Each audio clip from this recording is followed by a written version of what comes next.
Okay, so one thing I've been wanting to do since I bought the car, having got so many miles on it, is an induction clean.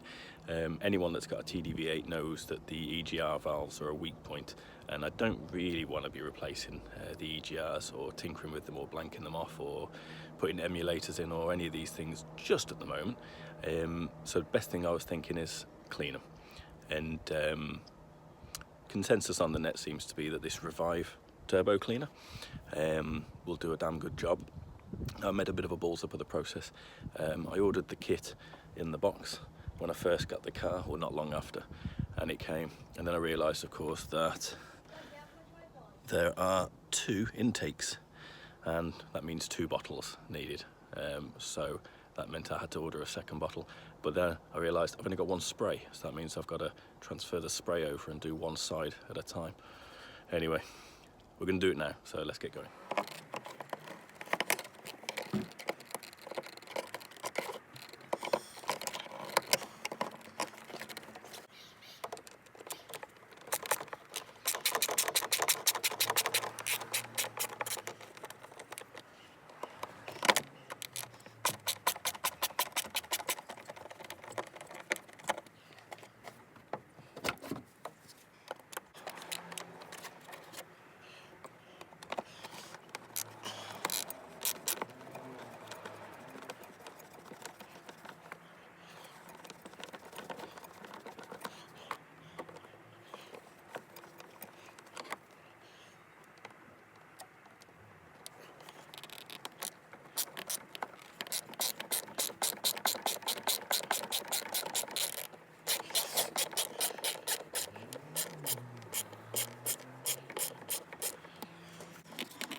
So, 2 bottles of Revive turbo cleaner, one that came in this box and a spare one. You basically get a pumper that goes on top of the spray. This tube I'm not going to need because I think I'm going to do it inverted. The instructions are actually on the side of the bottle itself, and essentially what you've got to do is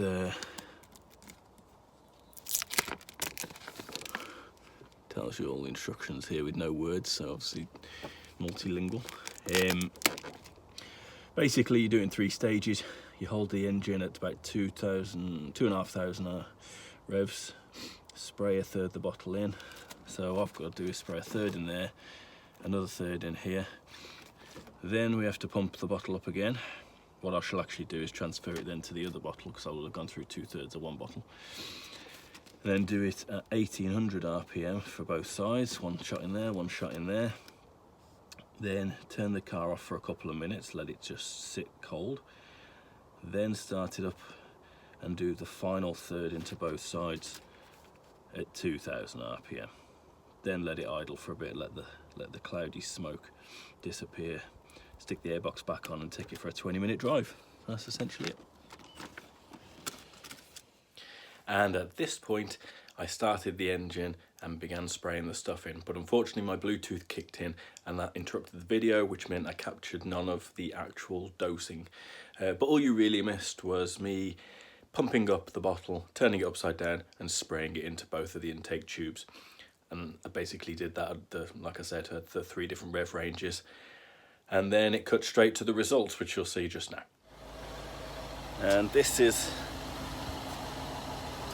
the kind of result you get when the full lot has gone through.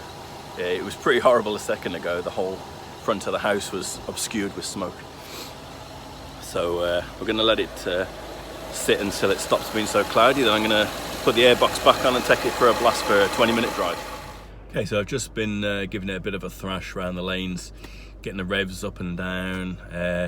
When I set off, there was so much smoke. I let it settle down before I set off, but then once you start going through the gears, you know, you look like you've got something wrong with your engine, the amount of smoke that's coming out of the back. But within about 5 minutes, it pretty much died down. And I've just been going up and down the revs, and it's been driving absolutely fine. To be honest, it was driving fine beforehand. I just wanted to do it just because of the age and the mileage on the vehicle anyway. It can't hurt. And it's obviously been cleaning stuff out because of the amount of smoky stuff coming out the back, I'm assuming. I don't know. So I'm just going to head back now. So my opinion on the kit, in case you buy it yourself, the stuff for people who've got problems with their EGRs and their turbos, it does apparently seem to do them some good. I haven't got any problems with mine, I think, at the moment anyway. So I can't really tell. The spray, I must admit, it's I've not seen a video of anyone doing on a Range Rover, because you got the two separate intakes and you need a bottle for each. So it's worked out more of an expensive kit, probably like 70 quid for the whole lot. I think I paid 35 quid for each bottle of the Turbo Revive. It's all right. You would never have done it. I mean, you think it's a 3.6 engine as well. There's a lot of people doing videos on Volkswagen Audi cars which are 1.8, 1.9, 2-litre turbo diesel, so it makes sense to use two bottles for this engine. But you have to anyway because of the two separate intakes. I removed the airbox, as you can see from the video, just give me space to do it. The spray nozzles, they leak though. I must admit, I'm not really impressed with the pump mechanism that they use for pumping up, pressurizing the bottle and spraying. It doesn't spray a very good mist. I had to fiddle with it whilst I was trying to spray it, got the stuff all over my fingers. The liquid drips and leaks out of the end of it anyway. So the spray nozzle could really do with improving if they were gonna change the product. But hopefully the actual liquid is the important bit, and that's done a good job, hopefully anyway. Right, I'm going to drive back home now, and hopefully I haven't pissed off the neighbours too much by creating so much smoke drifting down the street. But it did look pretty dodgy on the driveway when I was doing it. Just beware of that if you've got people with washing hanging out the front, or anything that clouds and clouds of white smoke are not going to help. You won't win any friends with your neighbours. But anyway, that's me done. Hope you found it useful.